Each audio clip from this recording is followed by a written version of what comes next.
her mama had put those pink spongy rollers in her hair the night before, and as we say in the South, her hair was jacked up to Jesus. You know that little white tester that the Avon lady used to give away? She was all ruby redded up. She had her teeth, and so help me, I wanted to slap her. I was checking out at Walmart. Now, y'all, I love Walmart. I love it so much, I gave it up for Lent. And I was in line. I was having a good day. And I looked at that checkout girl, and as we say in the South, God love her. Well, I got pulled one time, and I had all my makeup off. I had my official photo, and he gave me a warning, and I handed it to the guy, and he looked at me, and he said, "Doggone, do you know her?" That's true. Very last day of school, true story, a parent came up to Cousin Tetta with their fist clenched. Said, "I got a good mind to knock your teeth down your throat." You know what she said? She said, "I'll save you the trouble." She took out her dentures.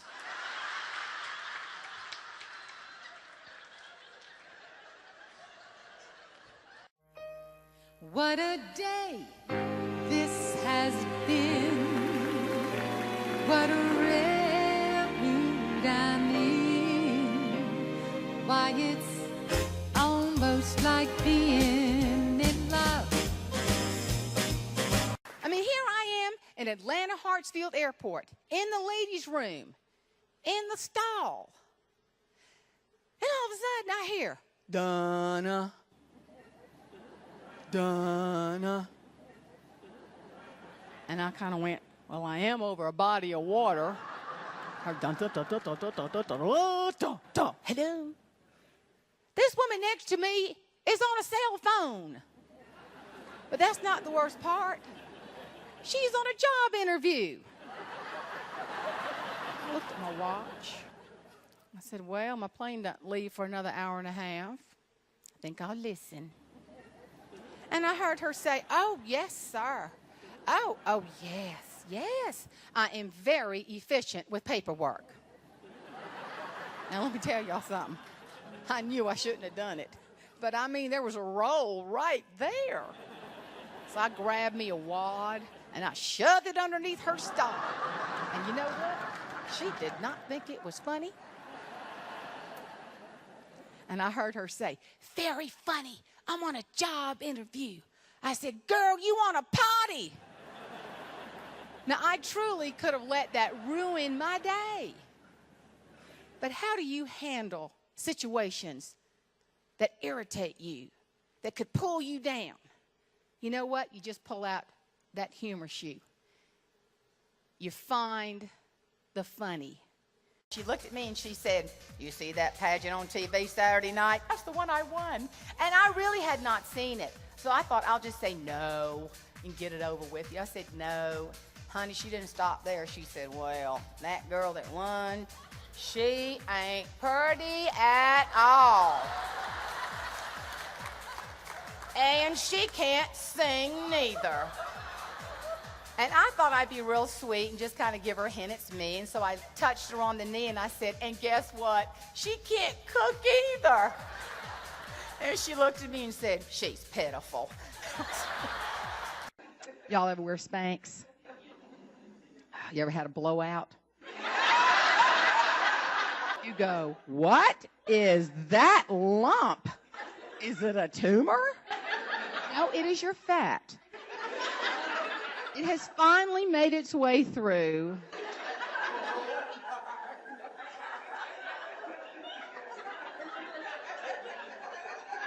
You know what it's like putting on a pair of Spanx? It's like getting them Whop biscuits. Y'all know what Whop biscuits are? Crescent rolls. You take the wrapper off and go whop, and all that dough comes out. Whop biscuits. It's like stuffing Whop biscuits back in the little cylinder. That's what it is. That's why I couldn't stand Barbie. She and I about the same age. How come she doesn't change? I got one of Caroline's Barbies one time and got a Sharpie and put cellulite all over her thighs.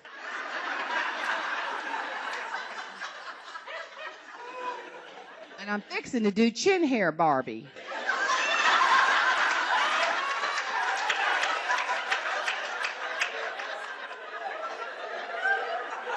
it's just a lot of fun.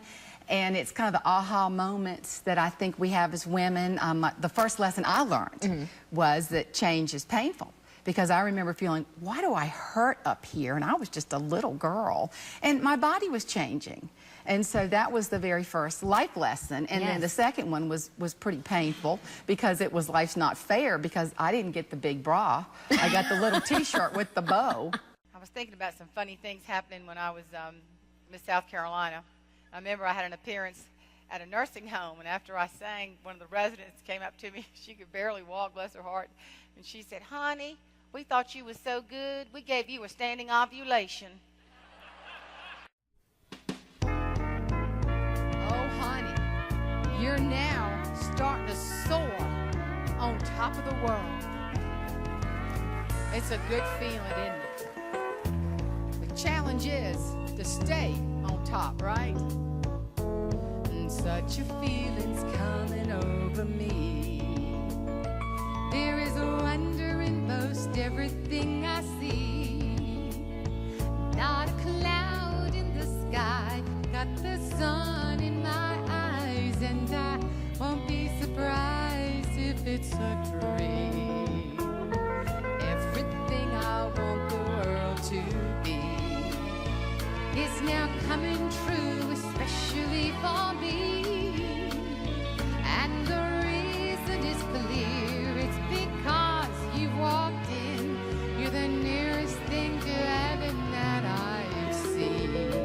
I'm on the top of the world looking down on creation, and the only explanation I can find is the love that I found ever since you've been around. Your love's put me at the top of the world. And oh boy, it gets better.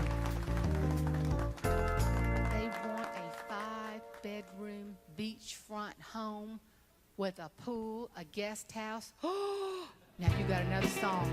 Oh honey, you feeling it now. Oh yeah. Don't you just love it?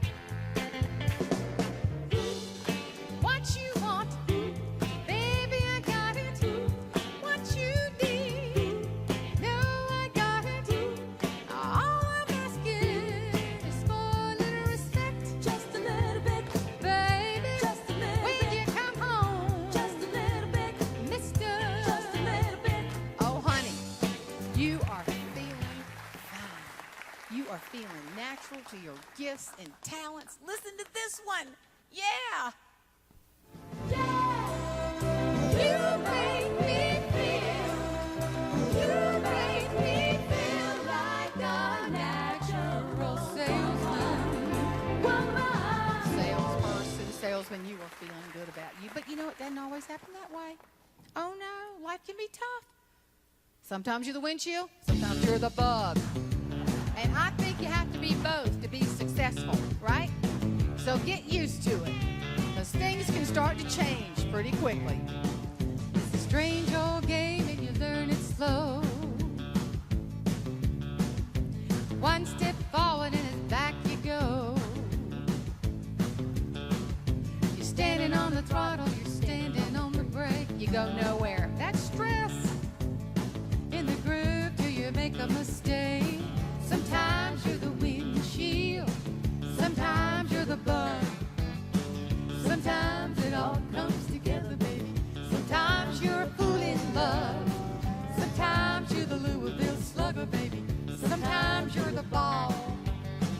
Sometimes it all comes together, baby. Sometimes you're gonna lose it all. Be honest with me.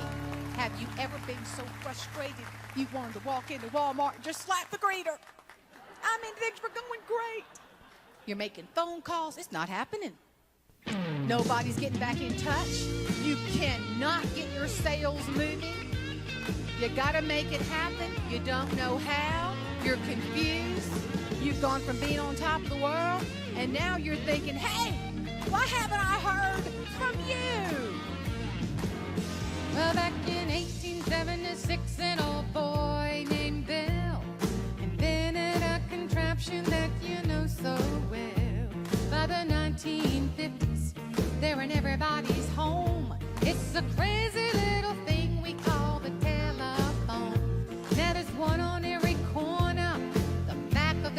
but you can get one in your briefcase, a plane or in a car. So tell me why haven't I heard from you?